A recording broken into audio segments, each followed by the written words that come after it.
Before I introduce tonight's speaker, I'd like to clarify our position on an important subject. Each month, we express our First Amendment rights by inviting experts on political Islam, jihad, and Sharia to speak about their threat to America and what we can do about it. The speakers are presenting their own points of view. They do not necessarily represent the official position of Act for America, our chapter, or the chapter leaders. Trevor Loudon is an author, filmmaker, and public speaker from Christchurch, New Zealand. His thesis is that what is commonly regarded as mainstream political policy is in fact and guided by hidden subversive elements. The Democratic Party's consistent defunding of the U.S. military, Obamacare, the Iran nuclear deal, normalization of relations with Cuba, Islamic refugee resettlement, $15 minimum wage, fracking bans, pipeline shutdowns, and the push for illegal alien amnesty are all consistent with far-left and Islamic agendas. Trevor believes that those forces must be exposed and countered, as America's continued role as a bastion of freedom is pivotal for the future of Western civilization. So Trevor will speak for about 60 minutes. At some point, we are actually passing a hat to cover some of our meeting expenses, and then we'll have some questions and answers, and book and movie sales, because you're going to want to take home something after tonight for sure. Trevor, welcome. We're so happy to have you. Thanks, Adrian. Thanks, Tom. Thank you. Can everybody hear me okay? Can you all understand a southern accent? Thank you. That's what got me my wife. That's all.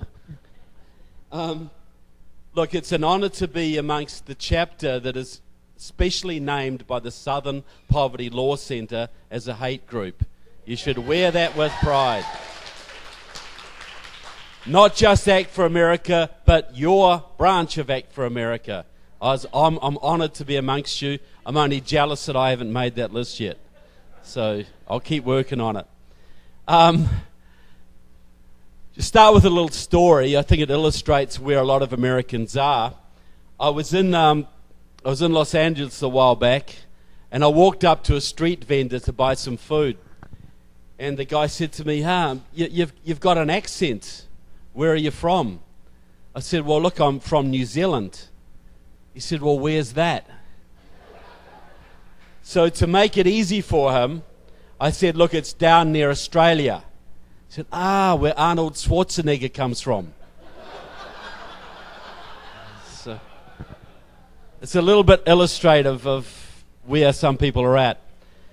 But look, people ask me all the time, look, I've toured this country for 4 or 5 years. I've spoken to 400 groups in, I think, 43 of the 57 states so far. Just checking for infiltrators, right? And people always ask me the same thing. Why do I care about the United States? And we have another New Zealander in the audience tonight. I won't point her out, but she knows who she is. And I'll just ask her later if she thinks the same way. Well, in my country, we remember very well that we were saved during World War II by the massive sacrifice of your fathers and uncles and grandfathers at the battles of Guadalcanal and the Coral Sea in Midway. We were facing invasion by the Japanese. Our guys were in North Africa fighting the Nazis, and we were pretty well defenseless. So we owe our liberty to you, and we appreciate it. The second reason is related, but it's a little more selfish. Ronald Reagan had it right. This is the last best hope for mankind. If freedom should ever fail in the United States, if you lose your constitution, your liberty, your economic dynamism, and your military superiority, all of which have taken a major trashing over the last 8 years, if you ever go down, folks, every Western country will follow after you. There's nowhere to run, nowhere to go at all. You know, people always ask me, if things turn bad, can I come to New Zealand? I say, yeah, you'll love it down there, it's great. but you'll have to learn Chinese, folks. Because if America goes down, we become part of their empire. It's as simple as that. They're already in Fiji, they're already in Tonga, they're already in the Cook Islands, they're buying up our politicians, buying up our farmland, buying up our utilities, and they will become the dominant power if America is not. It's as simple as that. Now, your constitution, and while we're on the New Zealand subject, I think the word religion actually sums things up very well, because when you talk about Islam, I don't think any of us really object to anybody's religion, but we do object to other people's politics when they try and force them on us. And 80% of what we object to in Islam is the political side, which is Sharia law, which dictates everything in your life, from how you use the bathroom, to marriage, to divorce, to business, to political life, etc. It is a top-down tyranny of horrendous proportions. Now, when I came to this country, I had to sign a declaration that I had never belonged to any communist or Nazi group that sought to overthrow the United States Constitution. Had I admitted to that, I would have been denied entry, and fair enough. So if you believe in Sharia law, which many Muslims do, or most observant Muslims do, you are directly opposing the United States Constitution, are you not? Sharia cannot exist with the Constitution. If you advocate Sharia law, you're advocating its overthrow. So why should you be allowed in this country any more than a Nazi or a communist? I think one thing we have to do is tighten up the immigration laws and tighten up the loyalty tests to anybody, and really make it clear that if you come to this country, you have to subscribe to the Constitution. And if you believe in any system that is opposed to the Constitution, sorry, you do not come here. That's not religious, that's political, that is philosophical, that is moral. Is that fair? I think that is the way we have to approach it. Religion, Islam is a totalitarian political system, Sharia law particularly. That is what we are opposed to, just as we've opposed communism, Nazism, fascism, and other totalitarian ideologies. Now,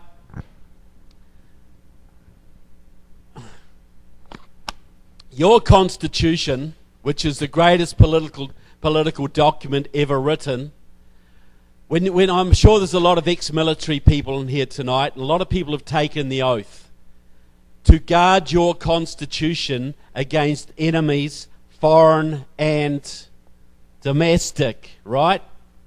Now, America has been fantastic over the last 50 years at putting its brave sons and daughters into uniforms and sending them overseas to deal with the foreign enemies.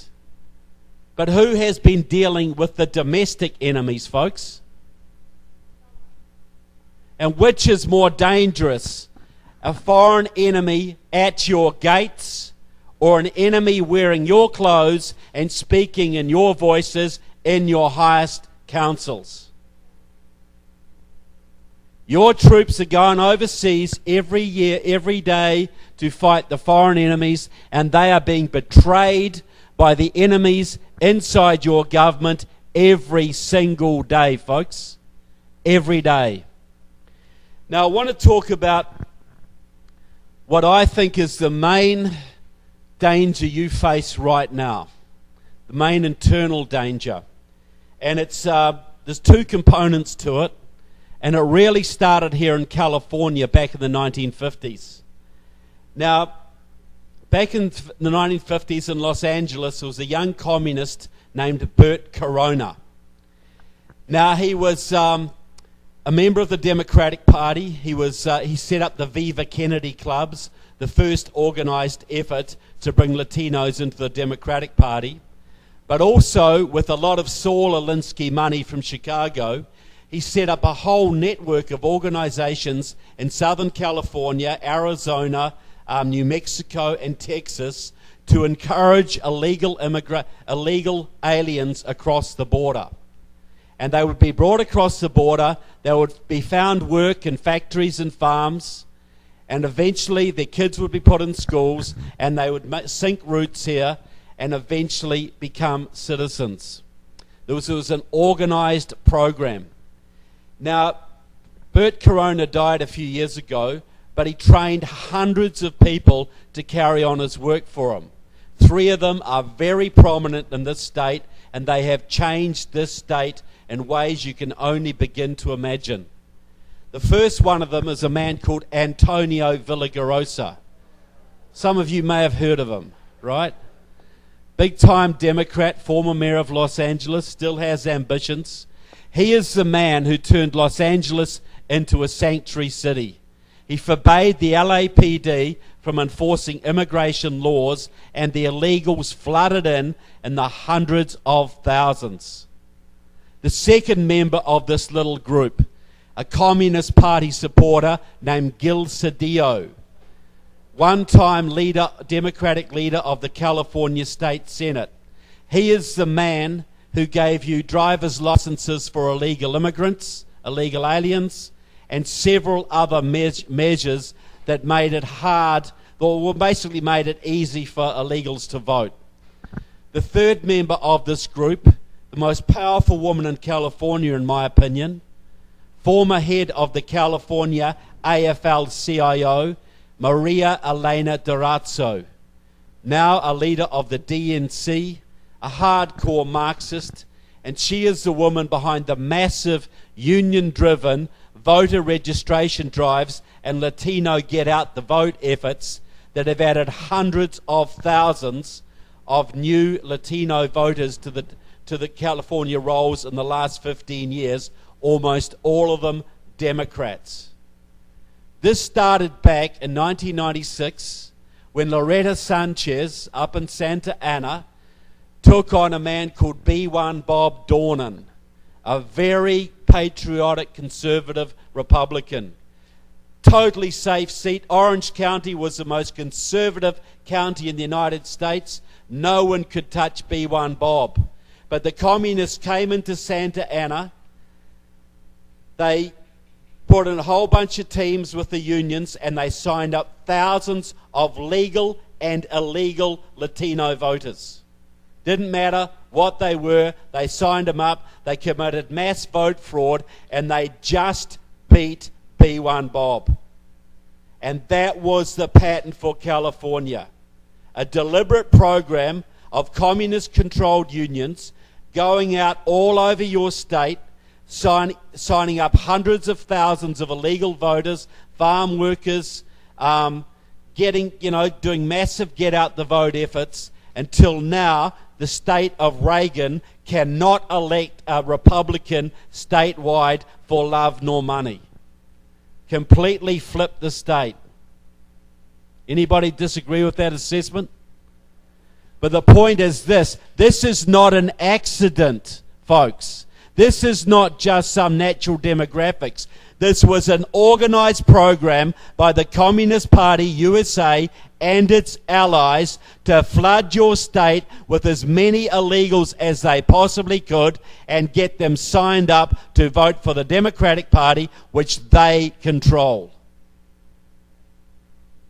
You have got at least 60 or 70 of your Democrat state senators who are hardcore Marxists. They are allied with CARE, they're allied with the unions, and they have an agenda to turn your country into Tijuana, folks. Your state into Tijuana. That is what they intend to do. Because their plan is very simple. See, what happened was this. You know, we all saw the Berlin Wall fall right in 1991, and we all breathed a huge sigh of relief. At least we don't have to worry about the communists anymore. That was the general idea. But nobody told the communists that. And so what happened, you got about 15 to 20,000 card-carrying communists in this country. In 1994, they elected a man to the head of the AFL-CIO, a guy called John Sweeney, a Marxist. Before that, your unions had been solidly anti-communist and patriotic. They had a law in their books that no communist could serve in any office in the AFL-CIO. Sweeney got in, he removed that stipulation, and the Marxists came flooding back. Now the Marxists own every single labour union in the country. AFSCME, NEA, SCIU, United Auto Workers, Teamsters, Labourers, you name it, they run it. Any union affiliated to the AFL-CIO is now under communist control. So what does that give you, folks? You tell me this.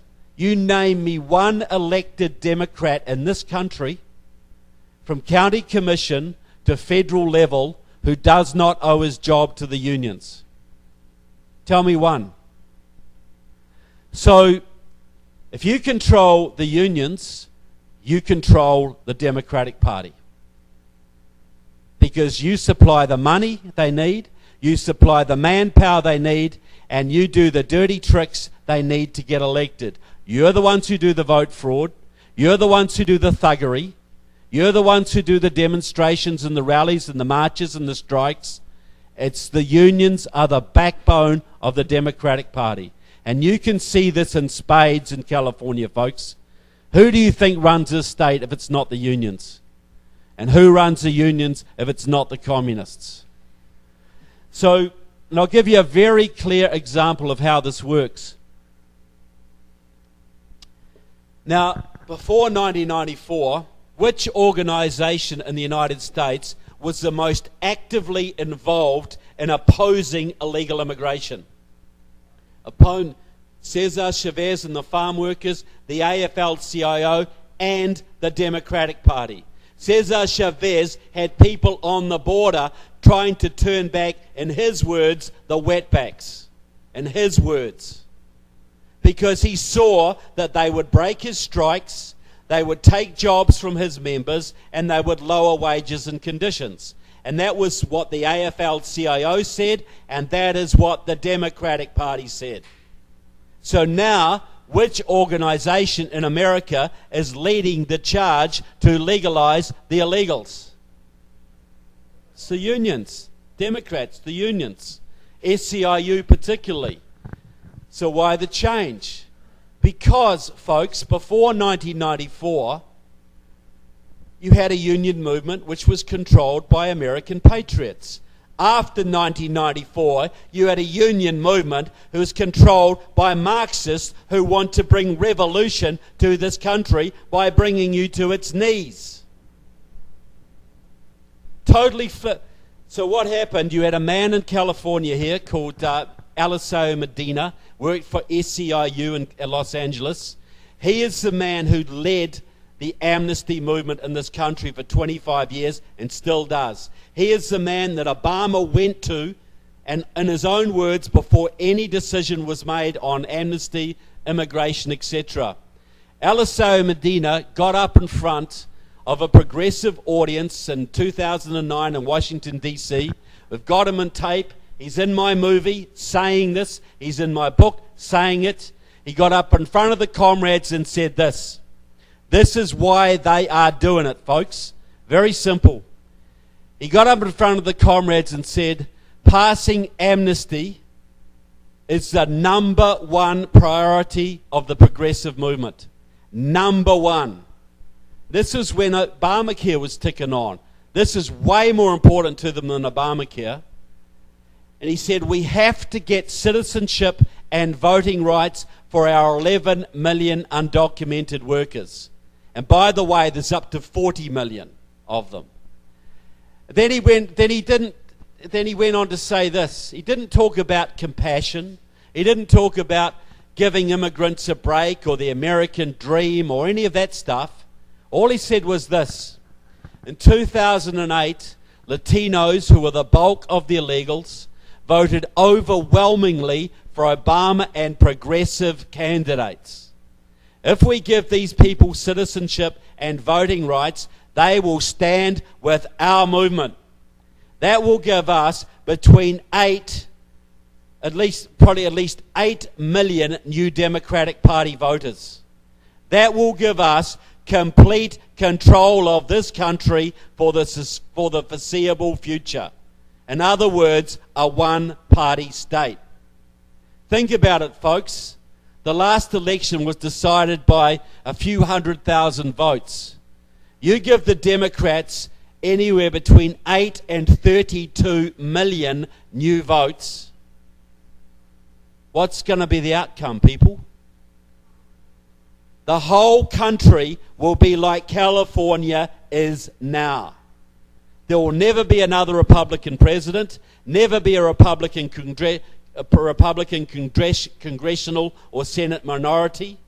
Conservatives will be a permanent, diminishing and persecuted minority in their own country to the point of extinction, folks. This is not about the whole raison d'etre for illegal immigration and amnesty and refugee resettlement. Is nothing to do with compassion. It is all about getting the votes to make you a permanent minority in your own country so the Democrats and their communist masters can turn this country into the next Venezuela. That is what it is for, folks. Anybody think I might be exaggerating? People, if the bulk of the illegals voted Republican, if all the illegals coming across the border went straight down to the polling booth and voted Republican, how long do you think it would have been before Barack Obama had the biggest fence on the border you have ever seen? They don't give a damn about these people, folks. It's all about the numbers, because the Democrats have so abused their own white working class base and the African American community in this country that they have to get more voters and they have to import them. But the point I make is this. This is not the Democratic Party of Harry Truman and JFK. This is a Democratic Party that is now controlled completely by Marxists. They ain't gonna give you another turn if they get power again. Hillary Clinton promised to amnesty all of the illegals within the first 100 days of taking office. That was her commitment. That would have been game over, people. So we are so... For anybody who's grateful that Donald Trump is now the president, there is another reason to be grateful for, folks, because we were that far away from a one-party state in America. That far. And the other thing Hillary Clinton was going to do was to implement UN Resolution 1618, which she drove through the State Department, which she helped to formulate in conjunction with the Organization of Islamic States, the 57-member Muslim Brotherhood Front that is a partner of the United Nations. UN Resolution 1618 would have extended the hate speech legislation to your country, making completely illegal to criticize Islam. And when I say criticize, I mean tell the truth. Because slander to us means to tell a nasty lie about someone. Slander to a Muslim is to say something that offends them. So if you talk about things that are truthful in the Quran or truthful about Sharia law, and a Muslim gets upset, that is a capital offense, people. So you imagine how Act for America would try and do its work when UN Resolution 1618 was the law of the land. Every meeting here could be shut down. You could all be committing felonies, people, just by being here. That is how close we were. How close we were to complete tyranny in this country. That's how close we came. And if you look at Donald Trump's election, look, I'm not one of those who's a complete Trump admirer. I would have supported someone else. But I'll tell you, people, I am so grateful to all his supporters and all the people who put him in the White House, folks, because if he wasn't there right now, we'd be in trouble. Because what his election has done is given us a reprieve. And that is all it is, people. It's a reprieve. I heard the other night that some Tea Party lady said, well, we've got Trump in the White House now, we don't need the Tea Parties anymore. And I thought, that lady really needs I don't know. Because you look at President Trump right now. He's got the media on his back all the time. He's got Hollywood on his back. He's got a big chunk of the Republican Party on his back. The traitor wing of the Republican Party. He's got a huge amount of international pressure. He's got the whole of the Democratic Party against him, and all these street-level communists and the Muslim Brotherhood, CARE, ISNA, ICNA, whatever. All of them are on his case, people. He's very isolated in the White House, having a lot of trouble getting his agenda through, a lot of trouble getting his people appointed. Does he need our help more or less than he did before, folks? Absolutely more. Because this is the situation we're facing. The Democrat game is very simple. The far left, and I just want to recommend a couple of videos for you that, well, please, my video's there, but we did one recently called Civil War 2017. America Under Siege, Civil War 2017. You see it online, all about the Marxist and communist control of the anti-Trump protest movement. These are not college kids, folks. These are trained, hardened, professional revolutionaries with ties directly to Vladimir Putin's Russia right now, to Venezuela and Cuba and Iran. These are putting people on the street to create chaos in this country. Now, there are two reasons they're trying to do that. One is they really do believe they can have a revolution if they push hard enough. But mostly it is this.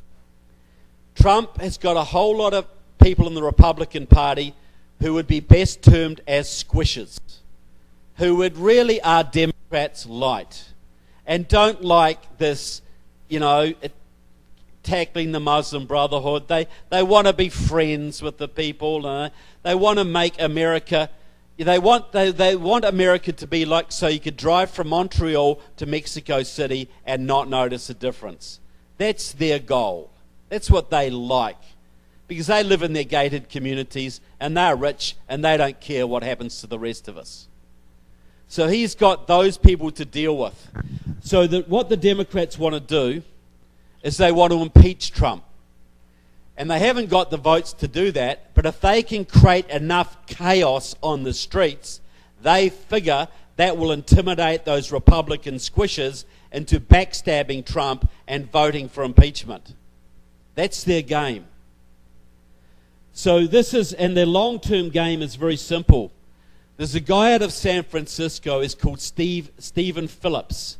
He married into the very wealthy liberal Sandler family, which gives huge amounts of money to Liberal Democrats. They were the people behind Kamala Harris, for instance.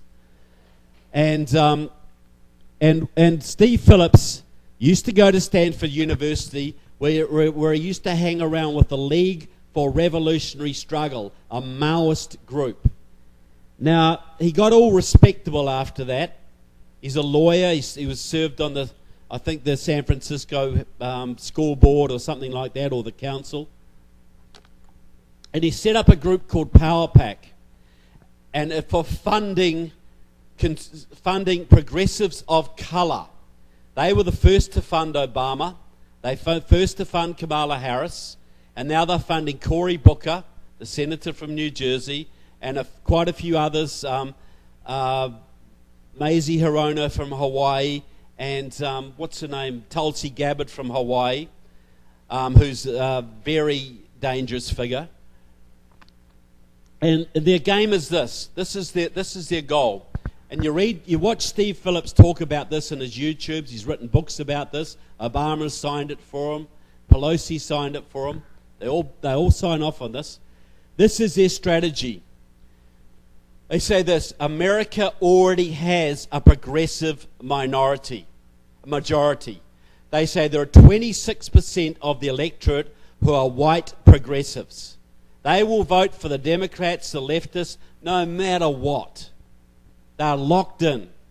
Then you have 39% of the population who are progressives of colour. The black community, a lot of the Latino community, Asian American community, Native Americans. 26 plus 39 is 55. That is the new American majority.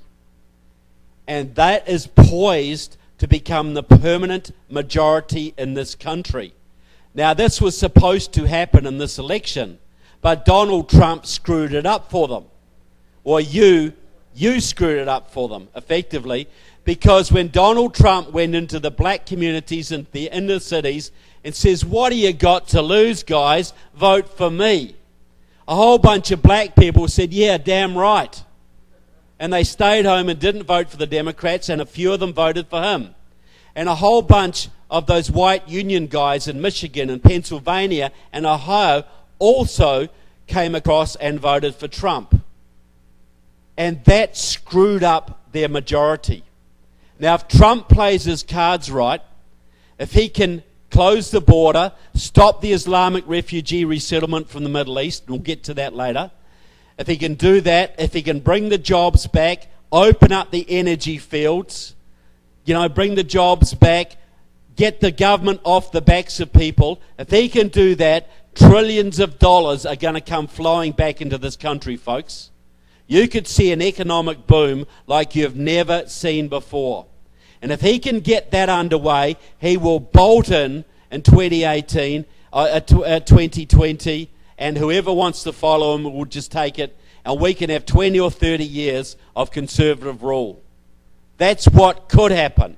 We could have the greatest period of freedom and prosperity we've ever had. But if the Democrats can grind him down, and they can get enough Republicans to betray the president, and the media can just screw with all of our minds, and if Trump comes to 2018 and hasn't done some key things, if he hasn't got that wall started, if he hasn't got the energy fields opened up, if the taxes haven't come down, he will lose that Senate, people. He will lose the Senate, and his agenda is done. And then they will stand Cory Booker, an old Maoist, or probably with Kamala Harris or Joaquin Castro or Elizabeth Warren, and they will unite that American majority, that progressive majority. They will get their 55%. Then they will legalize every illegal in the country still remaining, and they will open the doors to refugee resettlement from the Middle East, and America is done, people. Does anybody think I'm exaggerating of what's ahead of you? So we have got a choice to make. This country, if we get the next year and a half right, and we get behind the president and pressure him when he doesn't do the right thing and encourage him when he does do the right thing, we can win big in 2018 and win again in 2020 and do what Reagan did to Jimmy Carter's mess. We can turn this country around and not only spark liberty revolutions here, but all over the planet, folks. No, Brexit will just be the first step. The people of Europe, the people of Australia, the people of New Zealand are crying out for this stuff, folks. They want leadership. Geert Wilders in the Netherlands and all these people in Europe are trying to stand up and take their own countries back. If America can take America back, if you can restore your constitution, your liberty, your economy, and your world leadership, that is going to do amazing things for freedom all over the planet. But if America goes down, if we blow this opportunity, it's all going to be snuffed out, folks. It's going to be snuffed out all over the globe. And you're going to have a planet run by Vladimir Putin and China and Iran and Islam as far as you can see. And maybe they will all fight amongst themselves. And maybe the communists will fight the Islamists and whatever. And maybe they'll all kill each other. But that'll be over our corpses, folks. So what I'm trying to say is this. We have a very clear choice in front of us. Do we get involved and carry this miraculous election to its real conclusion and turn this country around? Or do we all sit on our backsides and wait for the president to do stuff and maybe not do enough? And then blow it. You know, you've got to think of our kids, folks. What kind of world do we want to leave our children? What kind of world? Well, the choice is in our hands, and it's never been more stark, and it's never been more doable. All those people who said to me, oh, we can never win an election, the vote fraud's too much, it just can't be done now, it's all over. Well, you people proved very strongly that that is not the case. There's still enough sane Americans in this country to stand up when it's needed. Still enough of them. And you proved against all of the odds, people, and I'm sure there was some divine help with this, that you could turn your country around. But please do not take it for granted. Now is the time more than any other time in your life to get active and involved. Now I want to digress a little bit now, because the subject of my book and my movie is the enemies within. I'll go back to that. Now, who in this room has ever applied for a federal government job which needed some kind of FBI background check? Quite a few of you. Okay. Now, is it true that those tests can be pretty rigorous? Check out your family background, your overseas travel, bounce checks, criminal convictions, dodgy relatives, you know, all this kind of thing. They go through your underwear drawers for some jobs, folks. They really do. But what if you're a Marxist radical like Loretta Sanchez, who hangs around with the Muslim Brotherhood? Or someone like Barbara Lee, who's been with the Communist Party her entire life? Or Nancy Pelosi, who has also been with the communist movement her entire life and still is? Or what about someone like Keith Ellison, who's both in the communist movement and the Muslim Brotherhood movement? Or Andre Carson, who's completely involved with the Muslim Brotherhood? What if you're someone like that, folks, and the local unions control the local Democratic Party and they like you, you're their buddy. So they get you elected as a Liberal Democrat. And then you get to serve on the Homeland Security Committee or the Armed Services Committee or the Judiciary Committee overseeing the FBI. What if you can do that, people, and influence policy on a national and international level? How much of an FBI background check does that one take, folks? Nothing. Zero. Nothing at all. You have no security checks to serve on the Intelligence Subcommittee, the Intelligence Committee of the House of Representatives, which oversees all 16 of your intelligence agencies. You get no background check at all, but if you want to drive a school bus, you do. Do you think your enemies might be aware of that? Do you think the Muslim Brotherhood understands that there are no security checks in Congress or Senate? Do you think the communist movement, the North Koreans, understand there are no security checks? Do you think those hundreds of foreign intelligence officers serving out of the United Nations under diplomatic cover from North Korea and Iran and China and Saudi Arabia and Russia and Cuba, do you think they understand there's absolutely no checks to serve on the highest committees in this country? And do you think they might want to do something with that? You imagine you're a North Korean intelligence officer, you spend 5 years in the United States, and you're mixing in cocktail parties with all these Democrat congressmen who are basically communists, who really quite like your system. And you are interacting with them, and you're giving them money and holding cocktail parties. And you go back to North Korea at the end of your time, and you speak to Kim Il, whoever, and he says, look, you've just had 5 years in the United States. How many American congressmen did you recruit for us? And you say, oh, none. How's that going to go, people? What's going to happen to your career or your life?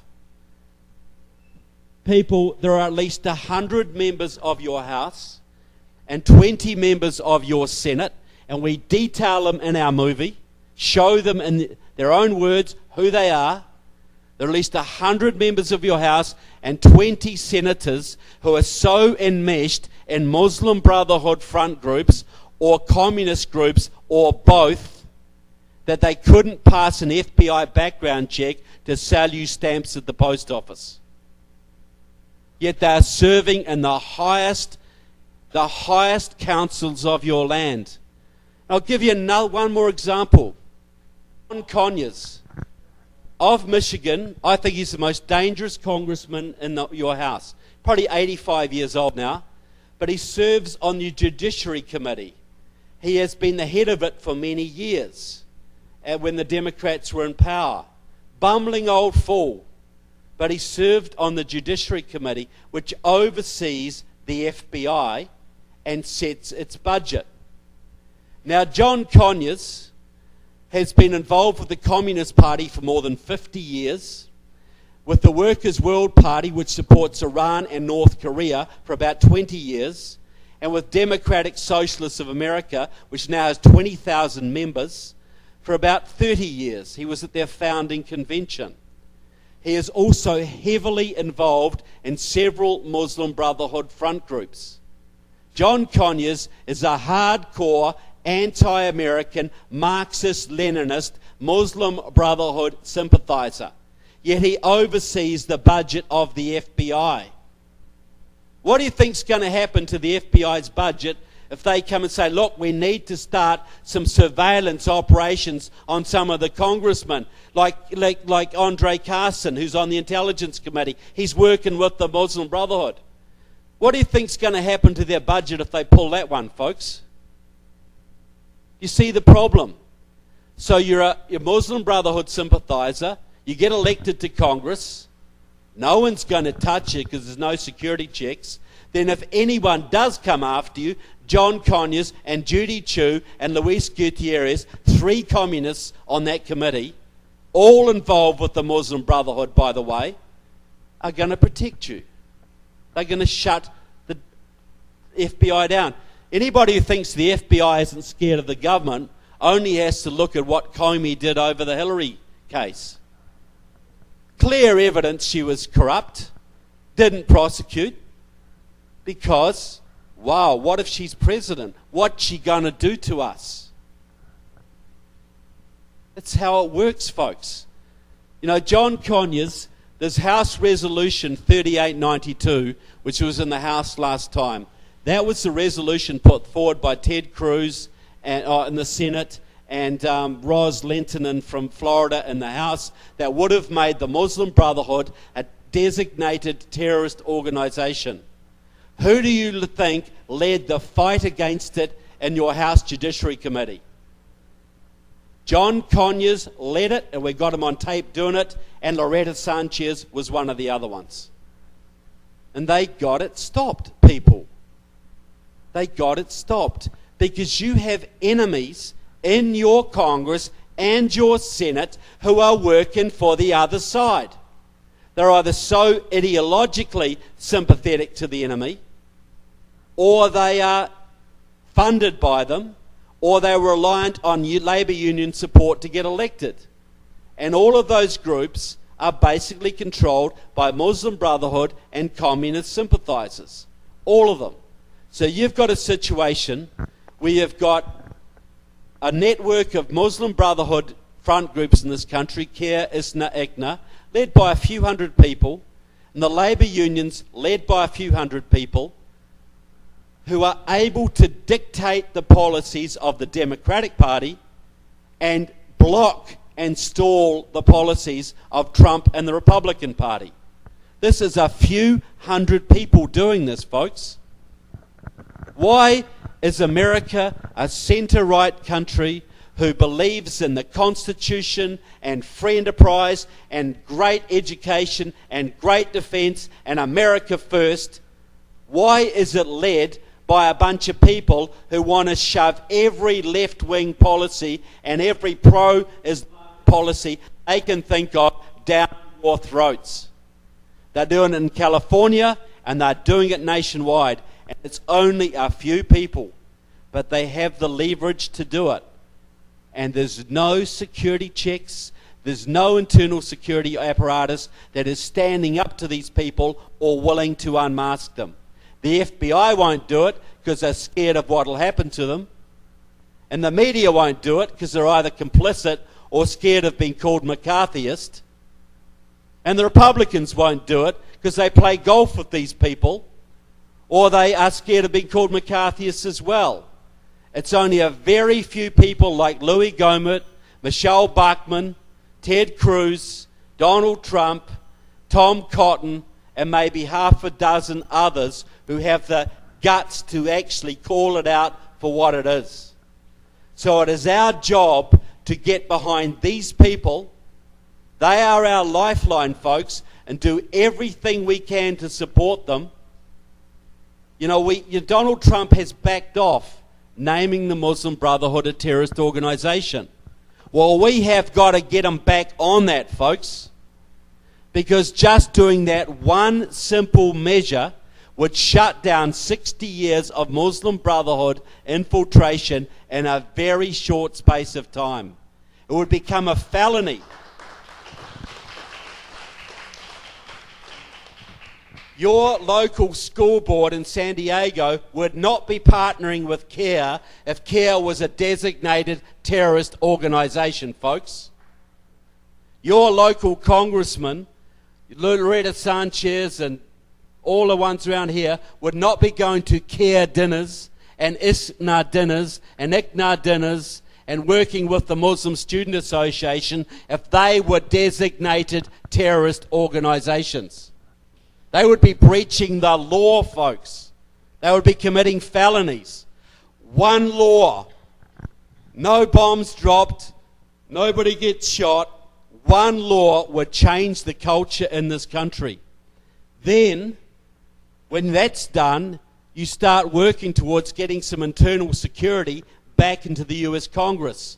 Imagine if there was a law that said, if you want to serve on any committee in the US Congress, you have to undergo a security background check.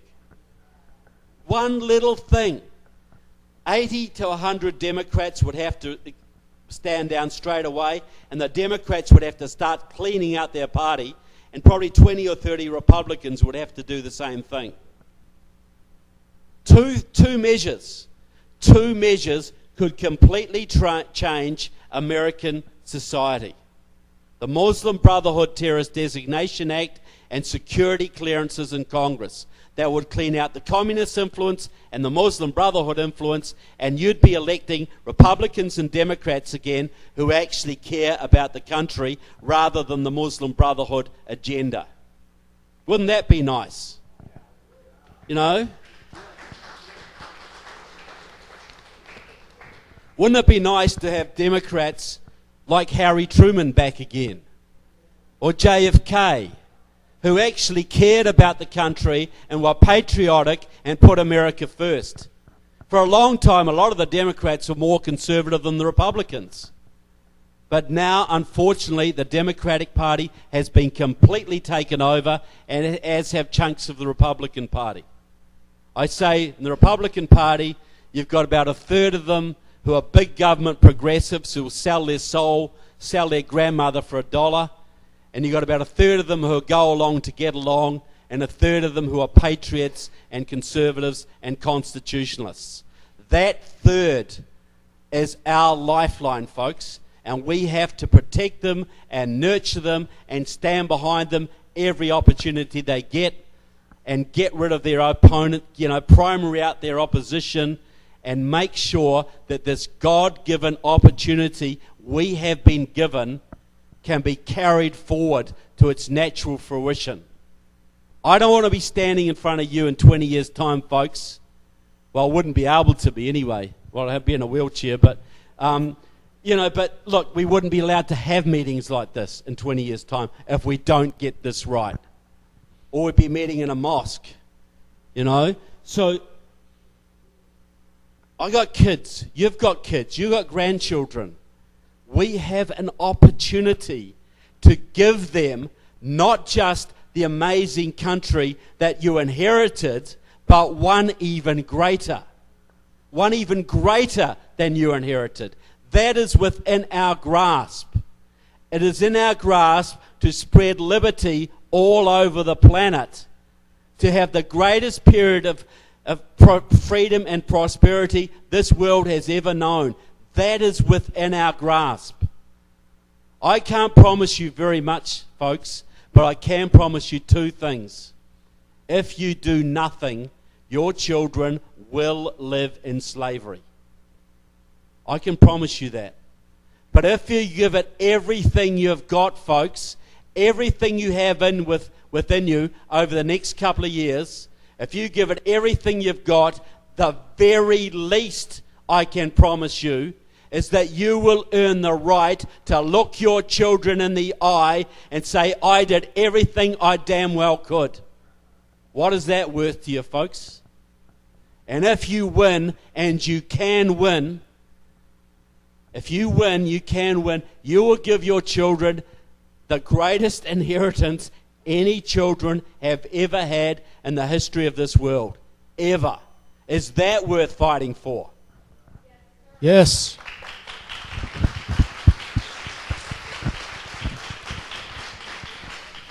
Just want to say one more thing, basically. I was in Morristown, New Jersey, a couple of years ago, and that is where your revolutionary troops spent the winter of 1780.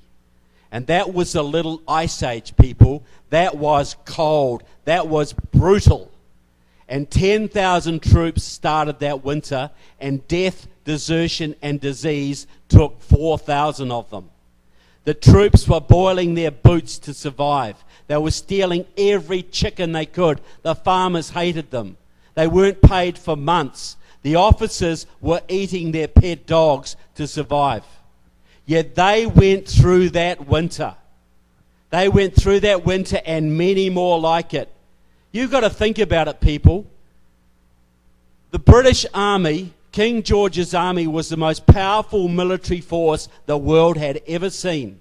Yet a bunch of farmers and lawyers and blacksmiths and fishermen basically gave them the finger and said, it's on. How insane was that? How crazy was that operation? Well, what are we going to do? They didn't even know what they're fighting for. Some nebulous idea of freedom where rights came from God. What do you mean? Rights always come from the king. But that war was fought over religious liberty, folks. It was all of, that's about the taxes and whatever. Yeah, it was. But your people came to this country because their religions were persecuted in Europe. And they came here and they weren't going to have that again. And when that was threatened, the black-robed regiments stood up in the churches, the Bible in one hand, long rifle in the other, and they led the troops out into the field. And they got beaten and beaten and beaten, chased across every state year after year, losing virtually every battle. And they were on the verge of defeat. 40% of the country supported the British. 20% maximum supported the revolution. 3% fought in it. And a big chunk didn't give a damn. They just wanted peace. But a few hardened patriots kept on fighting. And George Washington prayed at Valley Forge He humbled himself, and he went on to take the British out at Yorktown in a surprise attack and turned the course of the war. And not only the war, human history, folks. Human history was changed by that. You imagine how this world would be right now had the British won the revolution. What a miserable hellhole. Seriously, it would be. Your standard of living would be minuscule. Most of the world would be under tyrannical dictatorships of one type or another. It would not be a pretty world, folks. But a few brave people won you the country you have today. A few brave people. Well, now, folks, every generation has had its tribulations. You've all had ancestors fought in the Civil War, in the First World War, in the Second World War, the Korean War, the Gulf War, the Vietnam War. Well, this is the most important war since the Revolution, folks. And we can fight it in the ballot boxes and by lobbying politicians. We can fight it without bullets. Isn't that progress? And the prize is even greater. Because we have all this technology out there and all this wealth. You imagine what this world could be like if freedom was spread around the planet. America is not rich because you had lots of coal and trees. Russia had that, more than you. America is rich because you had founding fathers with the foresight and intelligence to give you a constitution that protected your rights granted by God so that you had security in your decisions, so you had a rule of law, so you could go out and build your businesses and your churches and your schools and your community organizations and create the greatest country the world has ever known. All due to their foresight, folks.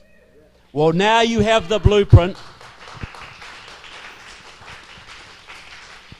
Now you have the blueprint. It's already there. You've just got to get back to it and enforce it. And with the prosperity and wealth we have today, coupled with liberty, there ain't going to be no stopping this country, folks. There ain't going to be no stopping it. So I just want to say to you folks, I don't want to lay a big responsibility trip on you, but the future of the Western world is in this room. Okay? In this room and countless other rooms around this country where people like you gather. The grassroots Republicans, the Tea Party people, the Act for America people, the 912s. You are the most important political people in this country by far. There's no exaggeration. Had it not been for people like you, amnesty would have passed before. If it hadn't been for people like you, the whole bunch of laws that you see now in your state legislatures would never have got anywhere. There would be no awareness of the national security risk we face if it hadn't been for Act for America and the Tea Parties, Glenn Beck, Mark Levin, people just like you. So I want to say to you folks, I just want to say, please search inside your souls and say to yourself, do I want to give it everything I can because I can see the stakes are so big? Is there anything more worth doing with my life? Do I want to give my children and grandchildren the greatest country that's ever existed? Because that is within our grasp, folks. So I want to say to you folks, thanks so much for what you do for America, for liberty, for my country. God bless America, and God bless Act for America. Thank you.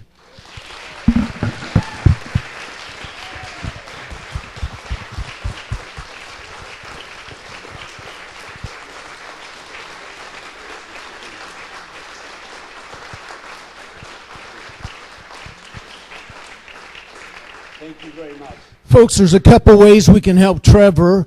He is not paid by a corporation. He's not subsidized by any millionaire or billionaire. So we're going to pass a hat around the room to help so he can travel around to his numerous meetings and spread this word to help save the country. Another way you can help him, his DVD's up front. I believe it's $14.95. Yeah, and there's bulk discounts as well. And it is tremendous. I've seen it numerous times. The connections, the details in there. I mean, I knew there was a handful, or a good handful, of Democrats that were communists, but I never knew there were so many, over 100. This has direct ties. It names names, it names people with speeches and dates. By one or two, I have, and I'm passing it around. Every week, I pass it to a different person saying, I need it back in 1 week because I got someone else I need to give this to. Spread this around so by next midterm elections, the people that are on this DVD will be exposed to stop them. Buy his book, and now we're going to start a question and answer too. So one more little thing. We also have a sheet. You know, we do what other groups do. If people want to sign up, you know, maybe to donate $5 a month or $10 a month or whatever, please put your name down for that as well. But every little bit helps. But yeah, I'm happy to take questions. Okay, just raise your hand and I'll get the mic over to you, and I'll try not to forget you. Hi, Trevor. Thanks for coming today. It's Welcome. been very eye-opening to hear everything you've told us. I'm sure other people are thinking this. Have you had an opportunity to meet with President Trump, be able to talk to him like you have today with us? No, I know that a lot of people around Trump have my DVD. Every member of his transition team has a copy. I believe he's seen it because he's referred to things I've had in there in some of his speeches. But no, I haven't been to the White House or anything like that. But I know that he has certainly seen some of my stuff. And there are a lot of people in the DVD who are very close to Trump, who are actually interviewed in it. So, yeah, he's got the message, but he needs that grassroots support. I think he wants to do a lot of the stuff, but, you know, he's looking at the media, he's thinking, you know, are the people going to back me on this? So that's why we got to be on Facebook and Twitter all the time, because that is what they watch more than anything else, you know, getting this stuff out there. But no, I haven't dealt with him directly, but it'd be cool to do so. I'm on the left side of the room now, Trevor. Yes, Hello, sir. I just want to say you're an excellent speaker with amazing passion. I just have some concerns for the rest of us of what we can do, because the election was such a tipping point with Hillary and the religious Democrats, that we have, to me, there's two elements. That Donald Trump is the legally elected president of the United States, but he's not a personality. To me, he's the blade of a very long spear that incorporates a lot of people that don't have that access. Yep. And that emphasis of supporting, for us to be confident enough to demonstrate that it's not necessarily just Donald Trump. Yeah. It's the electorate that put Donald Trump as the victor. Yeah, And I the think that's key. The second Absolutely. point, Yeah, yeah. I'm sorry, the second Yeah. point that I get concerned about that we can do, I look at the support for Donald Trump right from the beginning. There was a lot of people that did support him. From a vigorous and a strong standpoint, it would be nice to have people, in all due respect, to take the fact that he's a legally elected president and not to use the term, I really wasn't for him at the beginning, or this, which a number of people do, legitimately so. Yeah. But I don't think at this point we need to do that anymore. Yeah, that's a good point. I think, and this is what I'm getting at, is, see, the battle right now is public opinion, because the president needs support and the media is trying to undermine that support, and the radicals on the ground are trying to undermine that support. So that's where we have to step in and stand up. We have to influence public opinion in the right direction, because otherwise too many people are going to get swayed and we'll lose seats in 2018, and that could take the Senate down, and then we're in big trouble. So that is where we come in, the grassroots, Facebook, Twitter, public meetings, rallies, standing behind the president when he does something right. And if he does something wrong, get on Twitter and say we need to fix this. But when he does stuff right, like the Supreme Court Justice, Neil Gorsuch, etc., which is huge, and look, I've heard that there could be another guy standing down this summer. Yeah, so, so that is our role. Our role is the army on the street to counter the left-wing media and the left-wing protesters and just do everything we can to make sure the president's agenda gets through. That's our job. And it ain't easy, I know, but it's a lot easier than getting shot at by the British, I'll tell you. Well, yeah, we've been educated by some of our local politicians like Deborah Pauly to remind us the game's not over after the election. No. We need to show up. We need to be there and can give them continued support to fight the numerous people that they're up against. Absolutely. So thank you very much for pointing out that the president is waffling, or I should say vacillating, on the question of designating the Muslim Brotherhood as a terrorist organization. Is it the president's call to make, or is it the State Department? Do you know who specifically in government makes that call and who we should be pressuring? Yeah, there's two ways it can be done, and the bill is before the House now.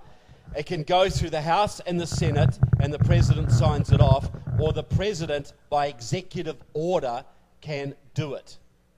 Just tell the State Department, put them on your list, and they have to do it.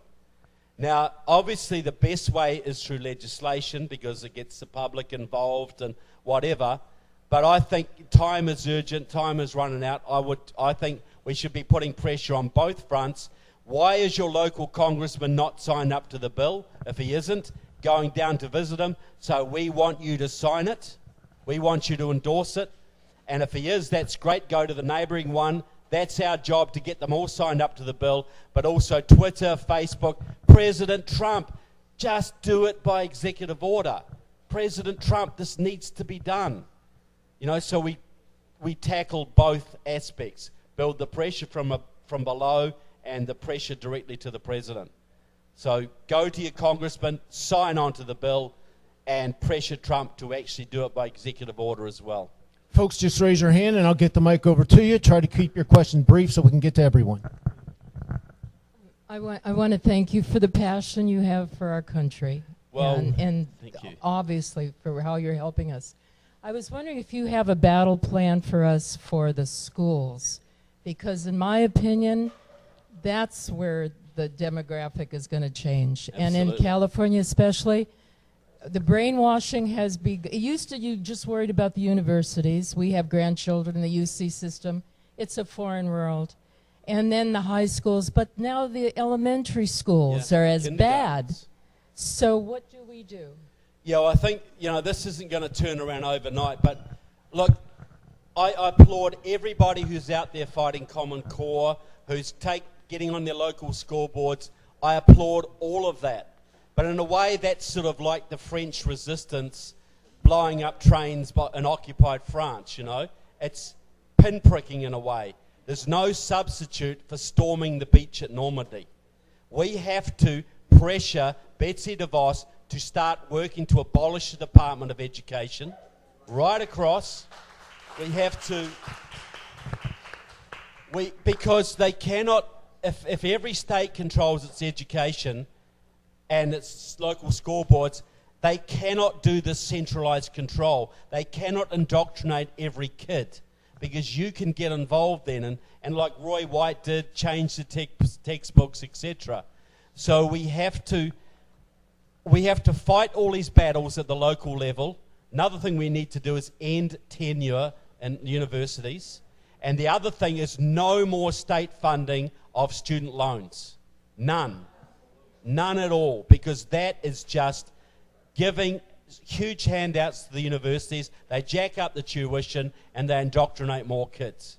I would love to see a situation, seriously, where 20% of American kids went to college and about 70% of them went to trade school. Actually learned real jobs, got businesses. So, but we have to fight the local battles, and we have to abolish the Department of Education so it all comes back to the states, and then we can start to turn it around. We cannot ever abandon that goal of abolishing the Department of Education. Well, look, if there's no Department of Education, even California will start to soften up. Even California will become more easily, because without their federal guidelines, their federal money, they will become paper tigers, and you will have more chance of turning around the schools here. There's no short way around it. We have to end federal control of education, because all the problems have accelerated since Jimmy Carter brought that department in 1978 or whenever it was. Didn't America have the best education in the world before that time, without a Department of Education for 180 years or whatever it was? Hasn't the acceleration down the gurgler gone into overdrive since that department has been set up? That's what we've got to do. And you're welcome. Yeah, there's numerous things you can do. Not everyone can do the truth in textbooks. You can write letters to your editor. You can call and hammer your congressman. Pick something that you can do that you feel comfortable with and just do it. That's what we're all about. And you can also have lots of kids and overwhelm the system and get, as well. Trevor, can I just Hi, say... Judith. Hi. Can I just say that it's interesting that somebody from New Zealand can come here with more passion than what I've seen in most Americans that I spend time with. Well, we grew up New Zealand socialism, didn't we? And Well, we appreciate the freedoms that you have that are here. Well, I think that's what I'd like to say is that Americans have the advantage of actually living a constitution and a Declaration of Independence, and you understand what it is, the right for your own life. And this is unique to America. The rest of the world has not discovered that question yet. We have a right to your own life, and everything comes from that. And in New Zealand in the 50s, I think that the British communists invaded New Zealand in the same way through the unions that they're doing here now. And it's a real fact. They upset the country. We had a socialist government there for like 50 years. There is no voice of dissension anymore. It's very mediocre. The government is in everything. You can't do anything, and that's where you're going to be. Only now it's worse because with Sharia law, cut your head off. Yeah, and the good about New Zealand, the Muslim population is less than 1%, but they have already had the influence to ban kosher slaughter in New Zealand. Jews cannot buy kosher meat, yet all of our meat is slaughtered halal to send it to Iran and whatever. So even at 1%, they've been able to influence our legislation. But Judith is completely right. They used to call my country the Albania of the South Pacific.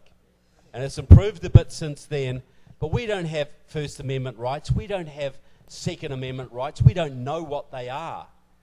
America has its problems, folks, but go and live in Canada or in New Zealand or Australia for a while. You'll know what socialism is there, Folks, I know some people are leaving. If anyone wants a DVD of this talk tonight, they'll be selling them for $10 a piece by the gentleman in the back who's making recordings right now. Trevor, hey, just want to let you know, through being an elected official, I was able to go to the FBI Citizens Academy last year. Wow, okay. And there was not a meeting that didn't have at least 2 Islamic agents in there. Not one word could be said against Islam because there were multiple agents in there. And my friend who ran the show, and he's like, we can't say a word one. We're not allowed to because CARE and the Muslim Brotherhood is in every meeting for every FBI Citizens Academy and every other meting. Wow. Horrible. Yeah. Well, you imagine in World War II if you had a couple of Nazis in every meeting that is the situation. They've infiltrated that much. That's fascinating. Yeah, we've heard that exact same story from Robert Spencer, Phil Haney, who's been here, John Gondola. So we know that to be fact. Yes, sir. Would you mind supplying a few details about what's going on in the San Diego schools? The reason Carol and I are asking, we have grandchildren down there in the schools. Yeah, look, I don't know much about. All I know is that CARE is partnering with the San Diego school boards to influence the curriculum and sort of hold Muslim awareness. Like taking kids out to mosques. They do this in Britain. They take kids out to mosques. They have to say the Muslim oath. They have to, so that's All I know is that. I Trevor, don't know more than that. Down there, they're doing it under the guise of bullying Muslims. So Muslim kids don't. And now that's how they're infiltrating down there. It's what they used to call. It's what they used to call sensitivity training, which was a communist thing where group therapy. You go in and you're sensitized to other people's points of view. In other words, you're brainwashed. That's what it is. And this is kids, young age, as Stalin said, or Lenin said, give me the kid till he's 7 and I've got him for life. And that's what, so look, absolutely, you should be on the case and finding out about that. But it's not just San Diego, this is happening all over. Really is. I'm over here on the left side. I'll be to you next, ma'am. I'm concerned about the media, especially Fox News. I understand that Murdoch, the father, two sons are running the station now, and that they are slowly but surely Pinkos. trying to convert Fox to more of less of a conservative viewpoint. Absolutely, and this And is why you're getting the if that purgings that are happens, going on. then there will be no way for most Americans to really tune in to what is actually really happening. Look, yeah.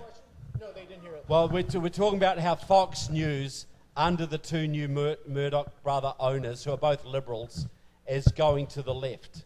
And when that happens, what voice do we have? Well, you do have One American Network, which is very good.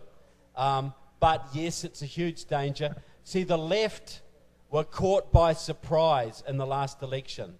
They thought it was, we've got the media, we've got the people, we've got the message, we'll just elect Hillary, it's going to be a formality. And they got a hell of a shock. So now they're doing everything they can to take away our media.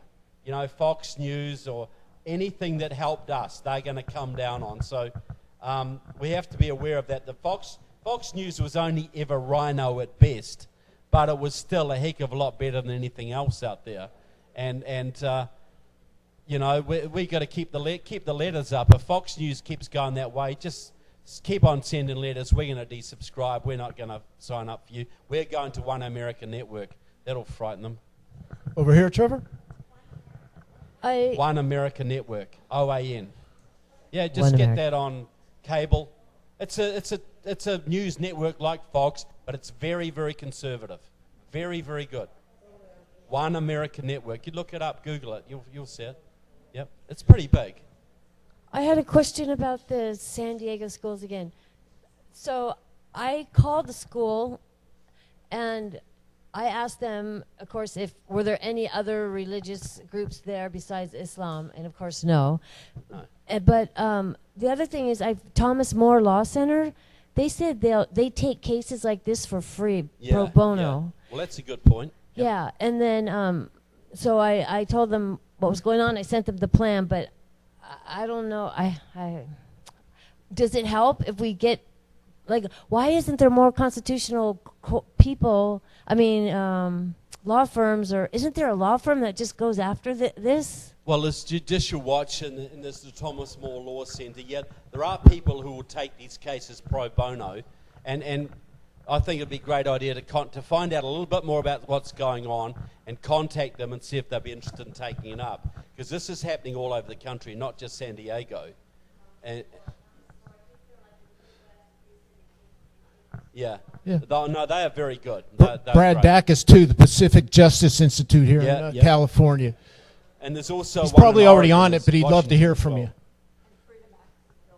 Oh, Yeah. Bill Becker, Bill Freedom Becker. X, he'll do that as well. Yeah. He spoke here before. He's actually probably going to speak by the end of the year, too. Hi. My question is, ever since the 1960 election, organized crime has been heavily involved with the Democratic Party. Is that still a factor? You know, they've sort of lowered their profile, the mafia and so forth. Yeah, look, it still is a factor through things like the Labourers Union, for instance, has mafia, and a lot of locals have still got mafia, but the mafia, it is now, I think that the more infiltration is by the Marxists and the left now. So yes, the mafia, the mob's still there, but it isn't. They want money. They don't want political. They don't want ideology. So the mob used to take over the Democratic Party so they could make money and graft. Now it's ideological. How do we change the policies? How do we change the direction? So to me, that's more dangerous in the long term. But yeah, once we get rid of the Muslim Brotherhood, we go back and finish off the mob. But it's just one good little point too. People say, you stand up to the Muslim Brotherhood, you hate Muslims, right? Well, when we used to stand up to the mob, does that mean we hated Italians? We wanted to liberate Italians from the oppression that the mob put them under. And I'll tell you something, because the Italian community used to be terrorized by the mob. It was only when the FBI started coming after the mob that the decent Italians started standing up. And I'll tell you, when you go after the Muslim Brotherhood and shut down the terrorists, you will find some Muslims who will start standing up a bit more too. Because right now, who do they go to? They can't go to the FBI if they know something. They can't go to Homeland Security if they know something, because they know it'll come straight back to care or whatever. So by going after the Muslim Brotherhood and these groups, it actually helps those Muslims who just want to live a peaceful life and just don't worry about all this political stuff. So I think, we've got to take that into account. Or say the Muslims can't do it, because it'll go back to their people and they will get found out.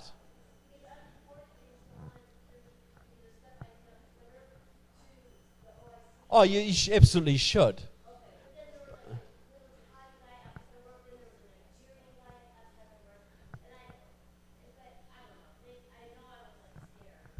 Well, you should be, but I know. But what I'm saying is, CARE is so in with the FBI and that if you're a Muslim and report something to the FBI, it'll get back to CARE and they'll put on your case. But that's what the Muslim community lives in fear of, people like CARE. CARE is a mafia-type shakedown operation. You go to these big banquets and you got to give checks, otherwise you'll get visits from the boys. That's how they work. Do you want to comment on the Council for a Livable World? Yeah, okay. That's in my movie and in my book. There's, if you wonder why America has been gutted militarily, it all comes back to this organization, Council for a Livable World. We talk about it in the movie, we talk about it in the book. It was set up in 1962 by a man called Leo Szilard, who a Hungarian astrophysicist who had been one of the fathers of the atomic bomb. Now, Leo Szilard had been a communist in Hungary in World War I, part of the communist revolution that was overturned under Bela Kun, came to the United States, worked his way up, was regarded as a security risk inside the Manhattan Project, but wasn't fired. In 1962, he sets up this organization to fund senators in small states, because the cheapest election to give you the most influence in America is to elect a senator from New Hampshire or Vermont or Maine or Delaware. You spend a little bit of money and you get a senator. Lot cheaper than buying a congressional election in California. So what they did, they funded people like Muskie and Kerry and Biden and Obama and Clinton.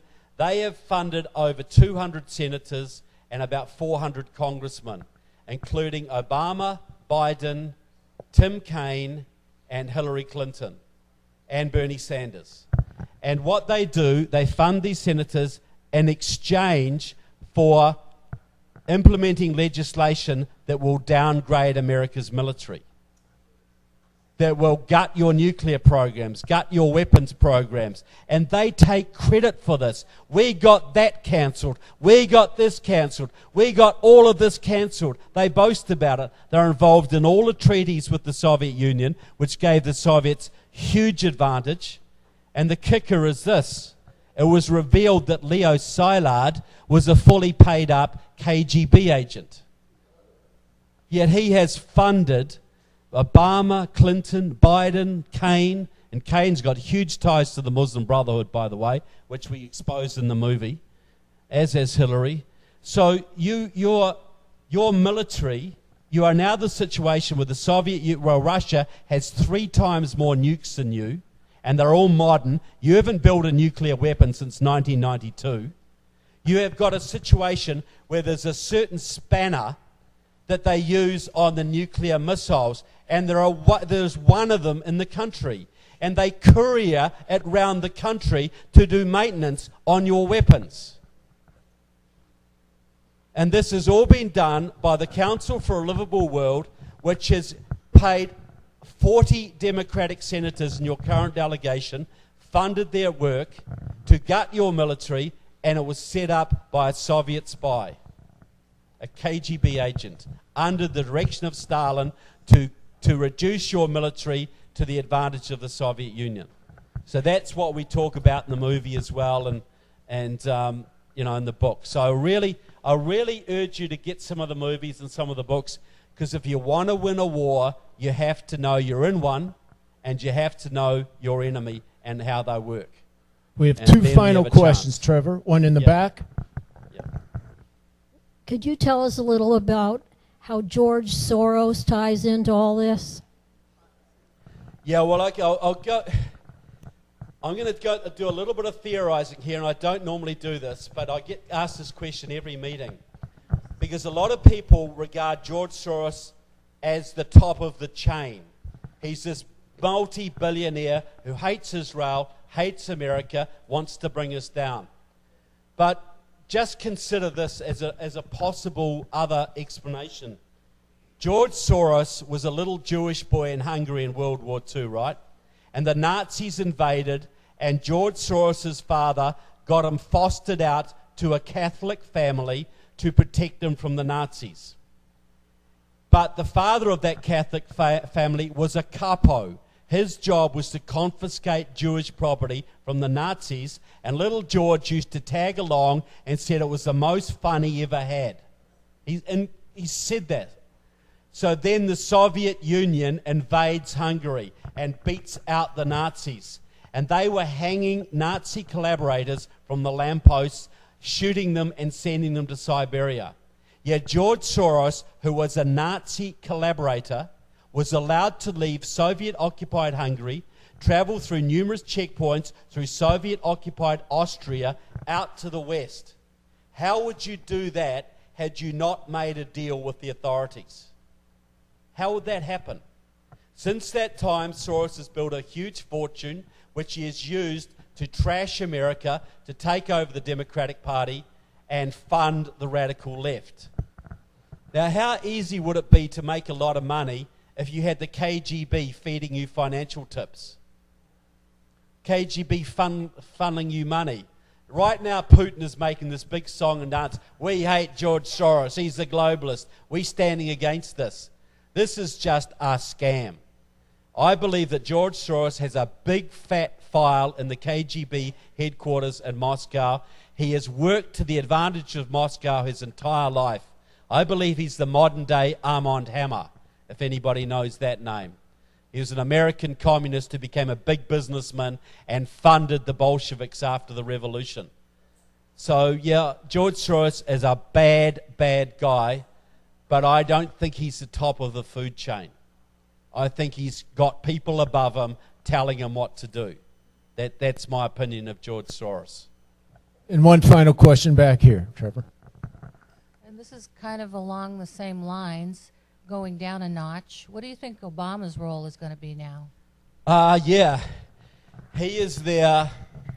He still thinks he's president. He is going to be a key figure at keeping the progressive base orchestrated and organized. And I think when the next Democrat president comes along, if he can do that, I think they'll put him into the United Nations in a major role in the UN General Secretary, something like that. So his job is to get the black vote out, to back whoever is the Democratic standard bearer next time, and keep the progressive movement alive.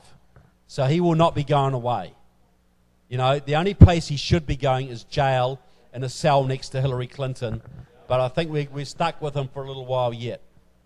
That's his role. Look, Obama was a manufactured guy, you know. He was a man. He had Soviet agents around him his entire career, and it all came out when he was in South Korea talking to Dmitry Medvedev. Yes, Mr. Medvedev, when I get re-elected, I'll have more flexibility to deal with you. He was talking to his boss. That's how you talk to your boss, folks. It's not how an American president should be talking to a Russian president. I'm sorry, one final question now. That's all right. It's quick, I promise. I can talk all night. I'm okay. Thank you for the info. What's your opinion on the whole garbage of Hillary and, you know, the debates and him saying, first thing I'll do is you're being investigated. Why do you think that all just, poof, gone? Well, or will she ever be held accountable? Look, I would love her to be in jail because, you know, America has it. What makes America different is that you're all equal before the law. And she has flouted that. Now, wouldn't that send a fantastic message to every would-be crook and criminal in this country that nobody is above the law? I just think Trump has probably got a little bit of a soft spot for her because it's family, and he's looking at the political disadvantages of making a martyr out of her, you know, and same with Obama. You make a martyr out of them and it rallies their base and they get all fired up. It should be done, but I don't think it will be done. You know, I would love to see it done because... Sorry?